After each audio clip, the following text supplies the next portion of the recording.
Yeah, Hollywood, Tennessee, Hollywood AC. It's the show, man. Watch it. It's Hollywood in the big M town. How AC do it, man, 10 toes down. The show is on, so watch me now. Sit back and relax and turn up the dial. It's Hollywood in the big M town. How AC do it, man, 10 toes down. The show is on, so watch me now. Sit back and relax and turn up the dial.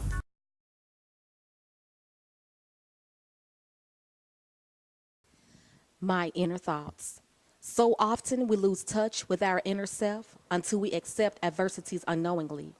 Battling against reality and unacceptability indisputably confuses the mind that is meant to be free. Unsound, wrongful decision-making leads to bad choices of a lifetime. Dancing to the tunes of life's daily demands, whether the choice was yours or mine. Discover avenues of overcoming the feeling of hurt, self-pity, or even doubts in our self-conscious thoughts. But be determined to allow the inevitable to take full course, for it is not given nor bought. Remain interfaced with your identity. Dig deep to the inner part of self. Although you should never take life from you and give it full control to someone else. My inner thoughts. Welcome to the Hollywood AC Show. Today's guest is Jazzy Poet. Hey, how you doing? How you doing? Just fine. wonderful. Finally got a chance to get you on the show. Yes, you did. It's been a while. We've been missing each other. Yes, we have. But finally got you here. For the viewers, tell us, who is Jazzy Poet? Jazzy Poet. First of all, my name is Miriam Crisp. I go by the name of Jazzy Poet. Okay. That name derived from just different lyrics that I have within my poetry and the way that it is presented. And I just captured that name by different people of my fans, by my fans. Great name. So thank you. Rings a bell. Okay, now you are an author. I am. The name of your book? It's Through the Eyes of Mine. Okay. Now, Yes. can you elaborate on what your book is about? My book is a book of poetry that expounds on experiences, perceptions, and relationships, just different encounters and experiences throughout life. And it's a diverse poetry, diverse poems that touches on encounters that I have observed or have encountered. And it is relatable. Anyone will be able to read and pick up my book and relate to different poetry, and whether that they've felt this way but haven't spoken it, or spoken to anyone about it, but this is a way that many people will feel just by picking up my book. So okay. So how long have you been writing? Is this your first book? this or? is my first book. I've been writing since I was in the 8th grade, actually. Okay. Kind of stuck with you, huh? Yes, it did. It never left me. I always have had a passion for writing. Okay. I am one to not say a lot, so I always find myself writing as a way to express. It's So a great way to express yourself. it is. You're right. It is. Okay, So, now let me ask you this. You're a writer, doing poetry. How long have you been doing poetry? I've been doing poetry for about 15 years now. Wow. You don't look that old. It's 15 years. Come on now. All Yes. right. We're going to go there with the age, but you don't No. look your age. You don't look that. Okay. Thank you. 15 years. Yes. Okay. So what has been the toughest task for you doing poetry? Doing poetry it does encompasses a lot of thought process, just kind of getting your thoughts together, expressing, getting on paper what you're feeling at that moment, and just trying to expound on it in words and ways that you feel, but not coming to different viewers in a negative point of view, but I try to keep it positive. Okay. So my challenge is that when I do poetry, I don't want people to look at it as if, I'm going through something, Right. in a derogatory way. But it's just like I say, it's based on whether I feel it or someone else feel it. It's out there. I just put it in print. Okay. Now, the cover of your book, I love the cover. Can you show the cover? Now, was that your creation or someone did that for you? I actually had someone to design my book for me. Okay. Travis Malone. He's a graphic designer. Okay. He is a graphic designer. He designed the book for me. We both had a vision for what I wanted to display on my book, and he thought of this design, and at first I was kind of, apprehensive of going with the design. So we kind of, had different edits, and we stuck with this one because it was symbolic to my title. It's through me. Okay. I like that. Thank the whole you. concept. Thank you. Now, was this an idea that you had in the making for a while, or was it something you said one day you said, "Oh, I just want to write a book"? You know what? It wasn't always in the making. I know, like I said, I kept a journal full of poems, and this does not encompass everything that I've written over the years. This is just a small portion of it, but So we have more books to come. Oh, definitely. I'm working on volume 2 currently now. All right, all right. Yes, We'll but keep it going. I didn't have a vision at first for writing a book. I just knew I was just going to keep a compilation of poems, and it was actually birthed through my sister. She, she said, "Hey, Miriam, you ought to decide to write a book," and I was apprehensive. I just couldn't see myself writing a book. I'm like, no, that's just not going to happen. You take your sister out to dinner, then. Yes. So, how long has your book been out? It's been out a year, since May of 2012. Okay, it's doing well. It is doing well. It's selling itself without me even having to promote a lot. I mean, people are approaching me, asking me about it, and, it's doing really, really well right now. Well, when you got good material out, it sells itself. Definitely. Yeah. So what's next? I know you say you have maybe a part 2 coming out. Yes, I do. Is there anything else on your list of things to do? Maybe I'm speaking in terms of a play. Maybe you're writing, or because from books, Yes. a lot of things essence from books, Definitely. movies, plays. Definitely. So are any of those things on your list at this time? Yes, I do have a second volume of Through the Eyes of Mine that's coming out maybe summer of next year, 2014. And this is the tree, and there are different branches that are expanded from this tree. I like that.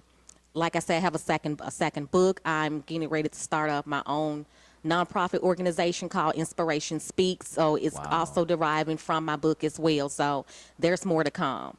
Okay.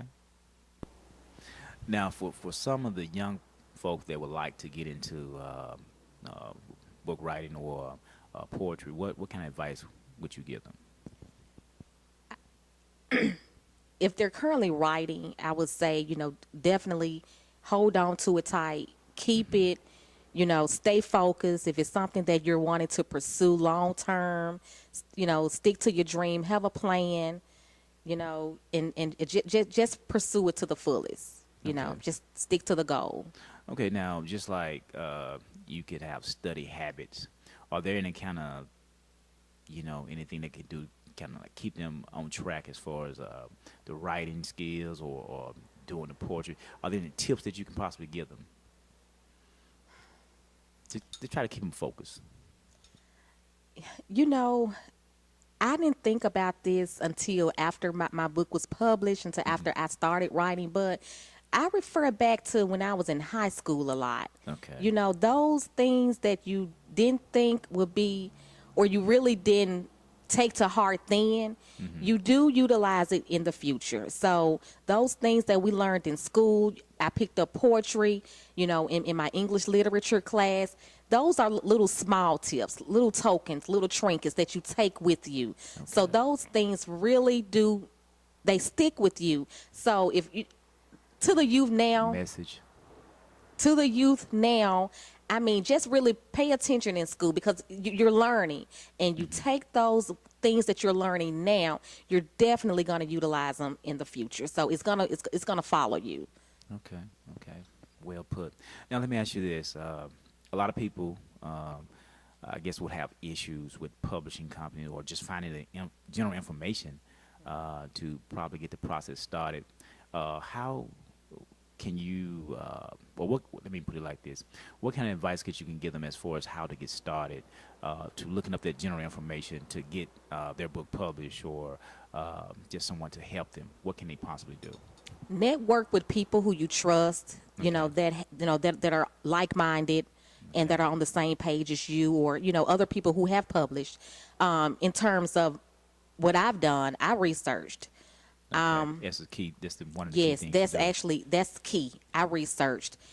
I actually had 3 publishing companies in mind that I wanted to, decide to publish my book.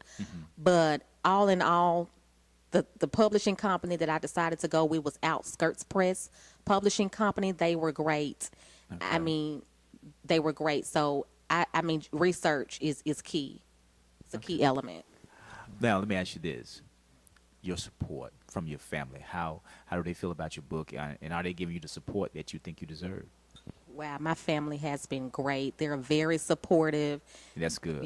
Very supportive. They're promoting my book without my knowing. Oh, wow. And that's what you need. Exactly. Yeah, Exactly. okay.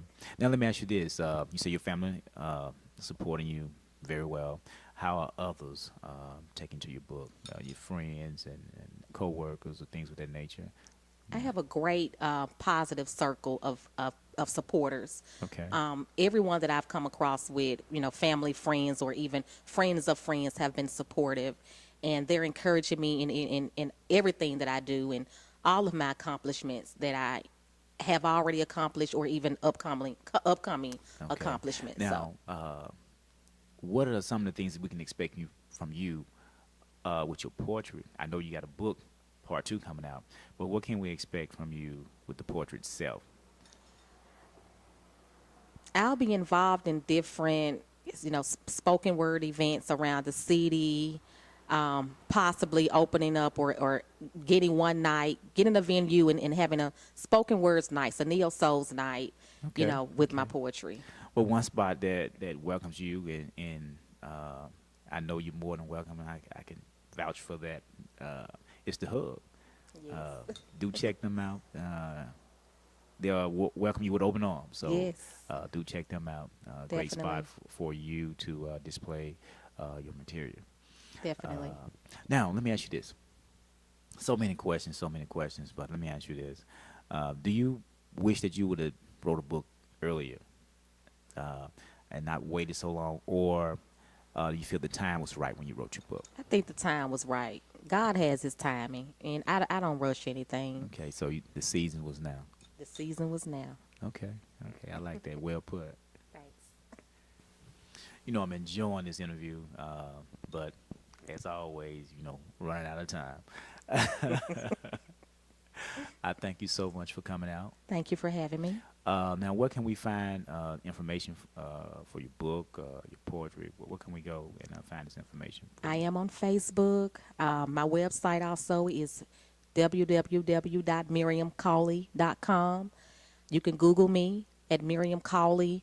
You can find my book on Amazon and also on Barnes & Nobles, and also through my publishing company, which is Outskirts Press. Okay, so we didn't touch on that. You do have a publishing company. Yes. All right. Entrepreneur. I love it. I love it. Now, I asked you to come to the show. You came. I asked you one other thing, to take us out with a piece. Okay. What would be the piece title? What would it be called? It's titled Pursue Me. Wow. Elaborate on that. That's kind of interesting. Pursue Me. Can you elaborate on that a little bit? That's a hot piece. That's a hot piece that I do when I'm out doing my spoken words. I get a lot of requests for that piece alone. But it's basically, just to expound briefly, it's basically just, and I hate to be, a chauvinist here towards, a chauvinist, but it's towards the men. It's towards the men, Sometimes we need that. Yeah, it's towards the men because, women are doing it too. Women have it going on, and just because you approach me, don't think it's gonna be that now. Right. This is what I got going on. You approaching someone who got a lot of sense. So. Yeah. I love it. But once again, thank you so much. I love it. Thank you so much for coming out. Wow. Great show today. Thank you for tuning in to the Hollywood AC show. I leave you with peace. Shoot for the moon, and you're bound to find a style. Pursue me. Before you attempt to pursue me, let's get some things understood. See, I'm not your typical kind of lady, so hear me out if you would. I anticipate no man to complete my treasures. I am inclusive within my own self, going above and beyond measures. My daily agenda is full of achievements to pursue. So I don't need you to interfere with my list of things to do. I have more than the average on my plate. A full-time working mother and educated. Let's make no mistake. Yes, I'm independent. So don't you think for once you are headed down an easy route. Me giving up who I am, that's not what this is about. But a business-minded individual who is holding it down so tight, I can't allow your sweet charming behavior be the deciding factor in my life. But hey, I realize that you are a man, and I'm not trying to tear down your male ego. But these are just a few things I feel you should know. But you question my independence as if I didn't have it all together. If I allowed you to pursue me, it would be me who make you look better. Now, I'm confident in my status. I must admit, Jazzy Poet has it going on. Not to rain on my own parade, but my ego for you is just way too strong. Now, you say you want to pursue me, but can you handle all of this? Altering what you sense, but your mind says you can't resist. Now, you approach me thinking that anything you say I would accept. You wanted to pursue me, but you failed to tell me anything about yourself. Pursue me.